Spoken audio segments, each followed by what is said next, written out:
When the courtroom doors opened, silence struck like lightning. The man walking in chains wasn't some faceless criminal.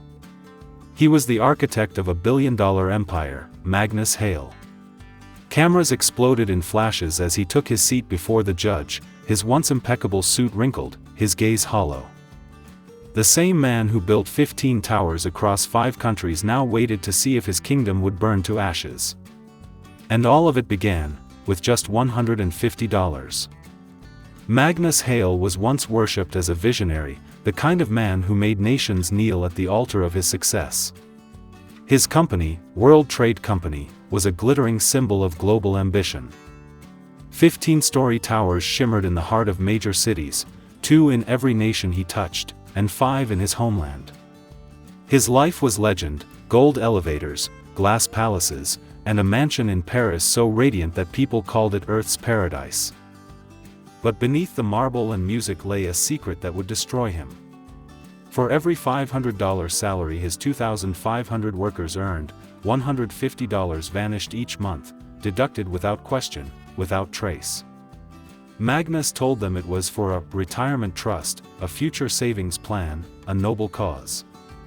They believed him. For 10 long years, they worked. Then, without warning, he dismissed every one of them. The gates closed. The dream ended. And a new batch of 2,500 hopefuls walked into the same cycle of deception. At first, it seemed no one dared challenge him. Then came the whistleblower, an accountant with shaking hands and sleepless eyes. Leaked ledgers began circulating online. The numbers didn't lie. $45 million, missing. The government took notice. The media smelled blood. Soon, the giant of the skyline stood accused of enslaving his own workers under false pretenses. Magnus laughed on national television. "Do I look like a man who needs to steal?" he mocked. But behind that laugh was the fear of a man watching the ground beneath him start to crack. The court proceedings dragged on for weeks, each hearing more brutal than the last. Crowds gathered daily outside the courthouse, chanting for justice. His wealth couldn't buy silence anymore. As the second month of adjournments began, his defense team made a grave mistake: they opened the wrong files. Hidden beneath the payroll systems were classified export documents that revealed something monstrous: World Trade Company wasn't trading merchandise. It was moving hemp, illegally, globally, and systematically disguised under the pretense of agricultural development. In an instant, the case shifted. What began as a labor dispute erupted into a worldwide investigation. The Central Intelligence Division, anti-fraud task forces, and multiple security agencies swarmed every inch of his empire. They stormed his 15-story mansions, searched his vaults, tore open walls lined with gold, and discovered encrypted records that tied his company to underground networks. Even his Paris mansion, with its marble floors and silk curtains, was sealed off by government orders. Within weeks, everything Magnus owned was confiscated. His yachts, aircraft, and art, gone. His 15 towers, frozen. The government sold them to repay his debts.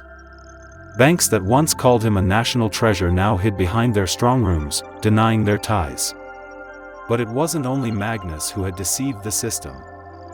When investigators traced the hidden accounts, they found that many of his top employees had been running their own schemes within his empire. Some had laundered money through offshore channels. Others built secret estates and luxury homes, 10 mansions per person, using stolen millions from his own vaults.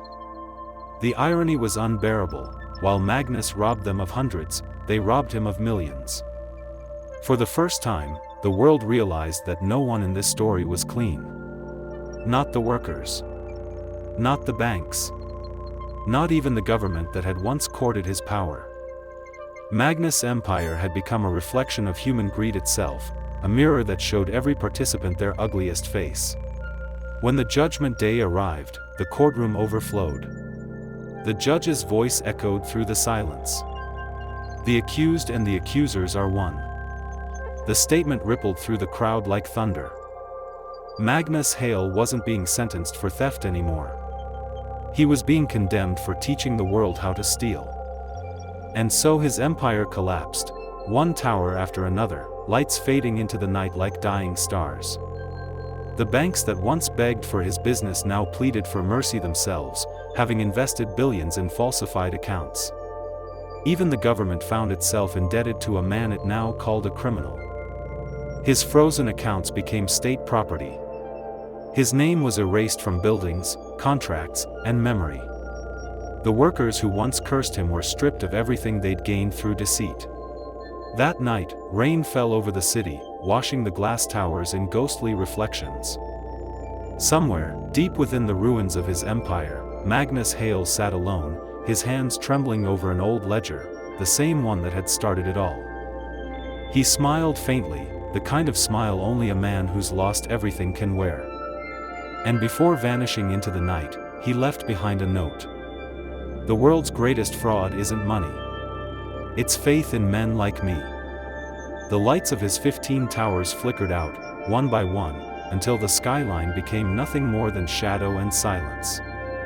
In every corner of the world, his name became a ghost. Governments that once praised him now rewrote history to erase him. Former employees lived in fear of the next audit. And those 15 towers, once symbols of triumph, became monuments of warning. But beneath all the destruction, one truth remained: the empire didn't fall because of one man's greed. It fell because everyone wanted to be him. The human arc narrator's voice softens, almost like a confession: in every empire, there is a secret price. And someone, somewhere, always ends up paying it. A long pause follows, heavy, reflective, final. This story is a work of fiction, inspired by the complexities of wealth, greed, and moral collapse. Any resemblance to real persons, living or dead, or actual events is purely coincidental.